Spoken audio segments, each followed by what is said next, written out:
Hey everyone, ever wonder if being lazy can actually make you smarter? Today we're diving into a fascinating story about a young man who used his laziness to invent creative solutions and achieve something incredible. By the end of this video, you'll not only see how a lazy mind can be a powerful problem solver, but you'll also pick up some useful English vocabulary along the way. Stay tuned because this is a story that might just change the way you think about hard work and cleverness. Once upon a time, in a quiet village, there lived a young boy named Ryan. He lived with his parents in a small house on the village outskirts. Ryan was famously lazy. His daily chore was to keep the birds from eating the family's rice crops. While other villagers used sticks or slingshots, Ryan, not wanting to move around too much, came up with a better idea. He set up a series of poles connected by ropes all over the field. From the comfort of his chair, he could pull a single rope and scare the birds away from all corners of the field. His father worried about his son's lack of effort, but Ryan always got the job done, so his father never complained. Then one summer, a serious drought hit the village and Ryan's father became very ill. Ryan was forced to take over all the work in the fields by himself. He tried his best, but the hard work was overwhelming, and without his father's help, the crops began to wither.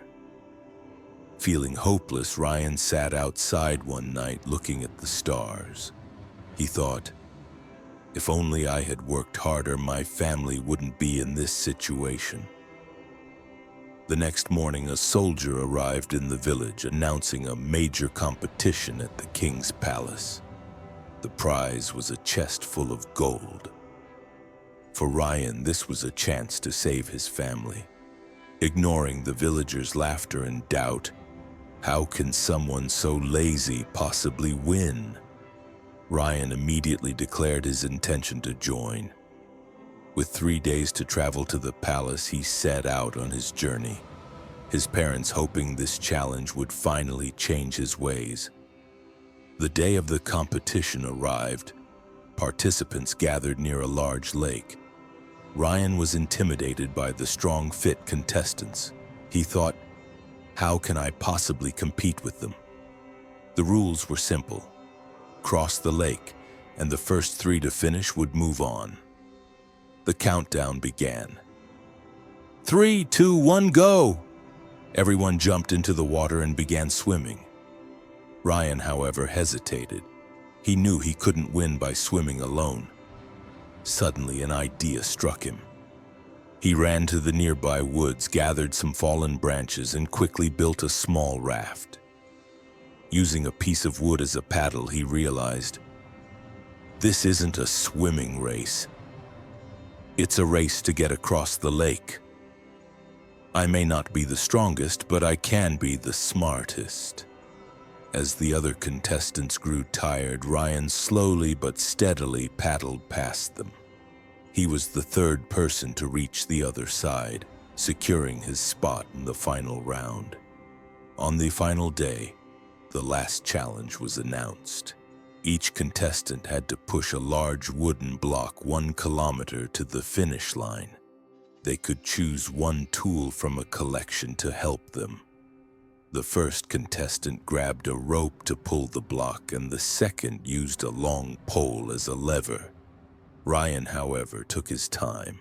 He thought, I can't win with brute force, I have to think differently.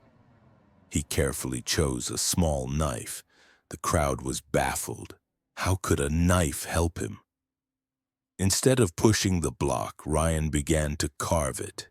He worked for an hour, shaping the block into a smooth, round ball. He then easily rolled it down the path. As the other contestants struggled, Ryan's ingenuity paid off. He was the first to cross the finish line. The crowd erupted in cheers, surprised that the lazy boy had won.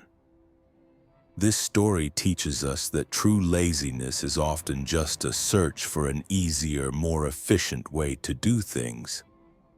But to turn that into success, you need a powerful motivation, just like Ryan's love for his family. If you're ever feeling lazy, don't just sit there. Find a strong reason to get moving. Thanks for watching, and don't forget to hit that subscribe button for more fun and inspiring stories.